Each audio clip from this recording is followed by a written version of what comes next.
watching Vault Business Podcast. We are giving you, providing you great information about business and insight in the marketplace. Today, I have two wonderful friends of mine.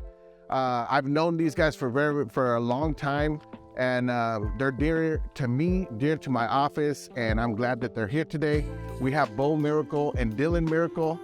And today I want to do something a little bit different. So what I want to do is I want to have Dylan introduce his pop, and I want Beau to introduce his son. We're going to start with Beau. Introduce your son, Beau. Well, this is Dylan, my son. It's Dylan Miracle, and it's always a blessing to talk about my son. So I'm fortunate. He's a good kid. He also just graduated from Cal Poly. He wrestled there as well. He was on a partial scholarship, and he used to wrestle for Madera South, and so I'm glad it's all over, because at least back in high school days and then elementary or whatnot, it was a long journey. So yeah, but that's Dylan for you. Well, I just want to tell you, Dylan, I did follow you when you were at Cal Poly, right? So I was the quiet guy, like just watching and actually reading your news, man. So just want to let you know. Well, and there's more to Dylan too. I mean, he's getting into the investment space with us. He's helping with property management at Miracle Realty. He's doing other things as far as like personal training for wrestling, one-on-one coaching. He's offering fitness tips, which we were talking about earlier. So yeah, that's enough about him. But yeah, that's awesome. And Dylan, do us a favor. I know that your dad has some big shoes to fill, man. But tell us a little bit about your dad. Yeah. So it's my pop. This is Beau Miracle, business owner and kind of I'd say a pioneer in the real estate space here in Madera, California. Huge mentor to me and to many others. So that's always really, really cool. He started flipping houses and stuff in, I think, 2017, 2018, a lot of which I've helped with a lot of projects, even doing some rehab and stuff on to help cut costs and get some experience. But yeah, it's pretty cool. And now together, we're kind of diving a lot deeper into the investment space as partners. So there's a little bit about my dad. Well, pioneer for sure. Like I've always looked up to Beau. Like Beau, we kind of grew up in the industry together. His family's owned Miracle Real Estate for many, many years. And I'll tell you, I look up to him, man. Like, we talk about, being peers, but I look up to him because he's done great things in business and leadership. It's not just been in business. I mean, he's has a team that he's actually, moving forward, and people respect him. So it's great, man. So I was reading a CNBC article the other day, and 60% of teens are launching their own business instead of going to jobs. So I just want to ask you, what does that surprise you, man? Not at all. Dylan will probably correct me because I can never say it right, but like things like GPT, or what is it? Yeah. GPT, whatever, the AI, social media, all those different things. I mean, people are really leveraging technology nowadays, specifically the younger crowd. I don't want to throw us under the bus, but our generation, again, is ever adapting and trying to catch the pace, where these guys are setting the pace, in his age bracket and younger even. I've seen a lot of people just with social media influence themselves become millionaires, and that's like in the teenager years. So I've seen a lot of different shifts as far as that goes, and then they're also buying homes. They have stocks. They have all these things where I felt like it took a long time for me to get to that point. So right, yeah, for sure. Now, do you attribute that to social media? Because I know when I was growing in my business, I mean, this was the 2000s. Like the internet was out, but it's not what it was today, like what it is today, right? And I feel like we have more content to feast off of, where when I was growing up, like you had to crack open the book and actually read it somewhere. Do you feel that it's because of social media and the technology we have today, Beau, that these kids are growing businesses now? Well, that's a great question, but I do think that it's definitely that. I mean, the information's at a push of a button now, right? I mean, literally you can Google anything, and now this chat GPT thing, you can literally ask it things. I mean, I've heard people say that they did a bill of sale. They're writing letters to their marketers, or even it might eliminate marketers because of the way that it's presenting these opportunities. So for me, it's 100%. I mean, what they have at their disposal with the technology, for sure. So I'm actually learning some stuff on ChatGPT as well. Amazing tool. It's like in its infancy, but just like the internet when it started, people didn't really know what it was and what it's doing. But yeah, I mean, there's great things coming out of that. And of course, with great things that come out of it, of course, there's, bad things that come out of it too. We don't know the repercussions as of yet, but these are what these, young entrepreneurs are going to be able to, teach us is about this stuff, So are you surprised, Dylan? Like, I know that, you went to Cal Poly. Did you see a lot of entrepreneurs, on campus when you were at Cal Poly, or is this something like a new trend that's coming out? Man, I'd say at Cal Poly, there's definitely some pretty ambitious people. I think a lot of times, we're known for agriculture and finance and things like that. So a lot of people are going to try to be in careers like that. But I would say that there were significantly more people doing entrepreneurial things. Like I had a friend that kind of would, I forget what it's called, but she would make her own rings. She had like a jewelry business, and several other people that I know that are trying to do things. Whereas when I was in high school, I was always trying to do entrepreneurial things. Like, at one point I was selling popsicles when I was 12, to washing shoes and painting pictures and do whatever I could to like make a buck. And so I was one of the only people I knew my age that was kind of trying to do things outside of a few of us. So I guess to me, I was a little bit surprised to kind of hear that, but like he was saying, and you guys are both kind of attesting to, I think with the emergence of just information at our disposal and how easy it is to, even with TikTok, it forces you to kind of compete for attention. So you're trying to distill as much information as you can in just such a short amount of time, which is helpful for the audience, which I guess allows us to kind of, and people, if you decide to use that, can obviously accelerate your growth for sure. So I'm seeing a lot on TikTok and Instagram. People are putting out great content. Of course, it's short content, so you still have to go out and learn yourself what the actual, source of business is. But it's been great to see young entrepreneurs put their business out there, where now it's not so much that you have to go to high school, go to college, get a job, and live out the rest of your life. People are actually living out their dreams. Like, to me, being a business owner was a dream of mine. My dad had a business, but didn't go full-fledged with it. And I just said, you know what, I'm gonna go for it. And I'm starting to see these young kids actually going for it, right? And the internet being in the forefront and the social media being what it is today, it's making it easier. I feel like people are more apt of saying, hey, you know what, I don't need to go through the market norm. I'm gonna go do it myself, right? And betting on yourself, to me, is always a key in this. So I will tell you guys, I don't know if you guys know this, but my son is 9, and he just started a resale shoes business. Like, this thing is huge. I had no clue, man, that like reselling shoes was such a big deal. And right now it is like everybody wants these shoes, And I'm seeing him grow as a 9-year-old, and I see his, wheels spinning. And he just started his bank account, and he just started, his Instagram account, and he bought a couple pair of shoes. And I think to myself right now, at 9 years old, if he's already thinking like an entrepreneur, what is it going to be like when he's 20, 25, 30, So I see, Dylan, how proud are you of Dylan and what he's accomplished and what he's doing right now?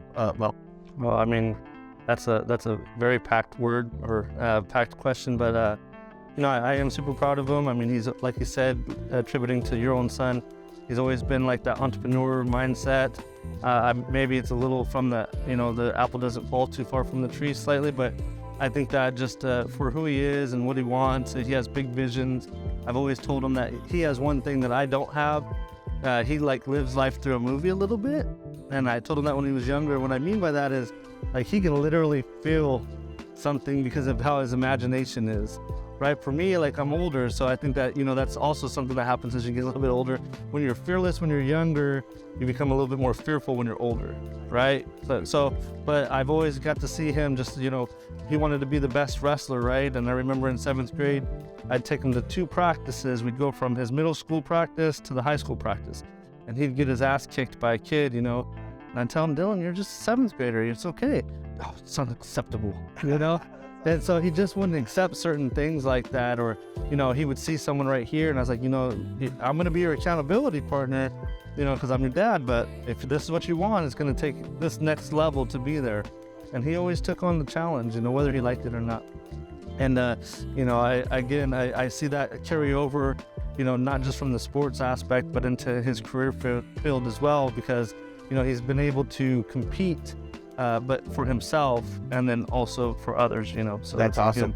I think that we all have to have that dog in us, right, Beau? Like, I see it, And I don't think that I've told you, Dylan, I know you were here the other day, but like, you know, on the outside looking in, man, I think everybody's proud, right? Because you are actually doing it here, where maybe it took us a little bit longer to get to where we wanted to go. You know, myself, I think that that fear in the beginning was tough, but now I start seeing you like going out and doing different things. Like I just commented, you know, on your social media, like the stuff that you're doing is fearless, man. And I think that that's part of what you have to have. You know, you had it in wrestling, you know, you went to Cal Poly, you're doing stuff that maybe we weren't ready for, but you're actually doing it. Now tell us a little bit of what you're doing, Dylan. What are you doing right now?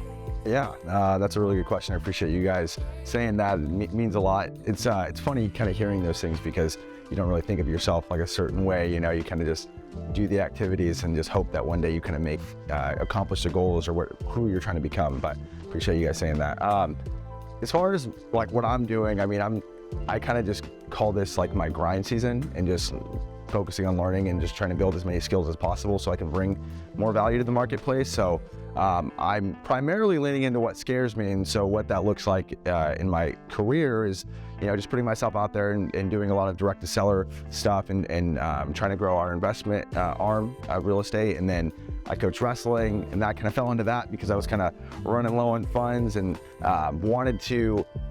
I was like, do I get a job? Do I, you know, like how can I leverage my skills and be able to be compensated and basically like work less but get paid more handsomely for my time with using the skills that I've already acquired. And so we were kind of brainstorming, and it kind of came as a no-brainer. It's like, why don't I just coach wrestling? Yeah. And so kind of just been doing that. I just got my own wrestling room, and then what I'm doing, I guess in the umbrella of everything, is just trying to document everything I do along the way so that I can basically show people, you know, because I think a lot of us, we see TikTokers or all these people that are already successful and we're like, how do we get there? And I'm just trying to give them a very direct, I guess, inside look of what it looks like to take action and to fail, and the lessons I learn along the way. I kind of share. Actually, I like to try to share with my audience. That's awesome, man. That's awesome.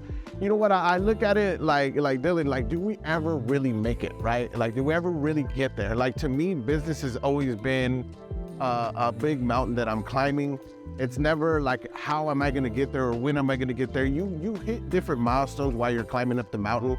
But until the day that I retire, I'm going to continue to move, you know, my ball up the mountain. And I see you right now, you know, starting your journey in business, and it makes me excited because I was there at one point, right? Like, if I look back in my career and I think to myself where I started as a, you know, little Mexican kid from Chowchilla to where I'm at now, and I think to myself, you know what, I'm proud of myself, but I'm not done. You know, to the day that I'm on this earth, I'm going to continue to do what I need to do.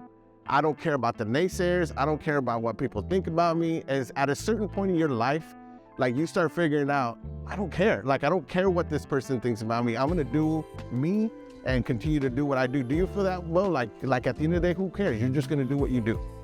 Oh, well, I do agree to that. So what was coming to mind is I think that once we get to our age demographic, I guess I'll use, I've noticed that I'm not as anxious to do something, right? There's a process. I think about it a little bit more. Whereas I see, like, with my son, especially working there, he's like, you know, he's excited. You know, let's go. And for me, like, I know that the things will come. They don't have to happen right away. I do know that there's going to be trials and tribulations through experience because I have more experience than him. He's just going to take time to build that. But with that said, because I'm still, like, ambitious, I still have, like, this monument that I want to achieve. But that monument, like I said, I mean, even if I saw over the mountain and I was coming over the mountain, I think that there'd be another mountain. Absolutely. Right? And I think that's who we are. Absolutely. I mean, everybody in this group right here, I believe that. Absolutely. There's always another mountain to climb, man. There's always going to be another mountain. But I you know what I see it as is that I'm happy that he's taking these steps, you know, with a great mentor in mind. I know that, you know, the mentorship that I provide for my team and my son and my family and just the people around me, like I've gotten to the point where now it's about the journey and who I can bring with me, right? It's not, before it was, when I first started, it was like, okay, well, I got to make it myself because I got to live. Now it's like, who can I bring with me? You know, and to me, that means more to me. I mean, it's leadership in what we're doing. And by the same token, like, Dylan's going to have that one day too. It's like, okay, I made it here. Who can I bring with me? You know, so I think you always have to bring the next man up. You know, you can't just think to yourself, like, I'm going to make it by myself and everybody else stay down there. You got to bring your people. What comes to mind is like Zig Ziglar, you know, you can't keep what you have if you don't give it away. Absolutely. Right. And so I've really been leaning and leveraging, and so have both of us, as of yourself, I think that helping people, that's the biggest value add that you can do, because karma, right? No matter what, like, you know, good people attract good people, you know, people, the sphere that you hang around with, right? Blah, blah, blah, it's going to grow. You want to be in a better position, hang around different people, right? Or whatever the case is. It's just that constantly compound effect. But at the same token, I believe that, you know, kind of going back to the goals and all that stuff, I mean, it's cool, but it's also kind of setting a standard and an intentional expectation of what you're going to do. And then, like, I've heard it before, but non-negotiables and things like that. Like we were talking about the gym earlier, there's a certain standards that I require of myself, right, that I also want to bring on to other people. Absolutely. Like when you ask me, I'm not going to judge you for whatever you do or you don't do, but if I can bring you some value and I know that you can incorporate it somehow and you just do 1% of that, it'll change something for you. And to me, that's more valuable than money, material, and all those things. That's prophetic, man. Like I so agree the same points that you're making, man. At the end of the day, we can all make money, but like, what is the standard that you're setting for your family, for your team, and everybody around you? That is, I think at the end of the day, the biggest thing that you can take away from anything is the standard. So I'm glad that you mentioned that. Well, guys, this is what I'm gonna tell you guys. First of all, I'm extremely humbled that you guys made the trip down here. I mean, not too far away across town, but still, I mean, just for you guys making the time, you know, to sit down with me, for us to grow together, because this podcast has never been about Jose growing. It's about what we can grow for other people. And I'm extremely humbled that you guys are growing with us, man, and collabing and just bringing ideas where, you know, we can share with other people. So somebody will watch this and they can gain from it. It's truly humbling to me, man. So thank you guys so much. And Dylan, like what I'll say, man, is that you got to keep going, man. Whatever you're doing, like, you know that, you know, you have people that are in your corner, and I'm in your corner, brother. I want you to succeed. I want you to do even better stuff than we did in our career, because I believe you can. You have the right mentality for what you're doing, man. So I commend you, dude. Appreciate that. Yeah, Thank you. absolutely. So guys, you guys are watching Vault Business Podcast. If you want more great content just like this, follow us on Instagram, Facebook, and on our podcast channel, Vault Entertainment, on YouTube. We'd love to have you guys there. Thank you so much, Beau, for meeting with us as well. I appreciate both of you guys. Thank you. Thank you.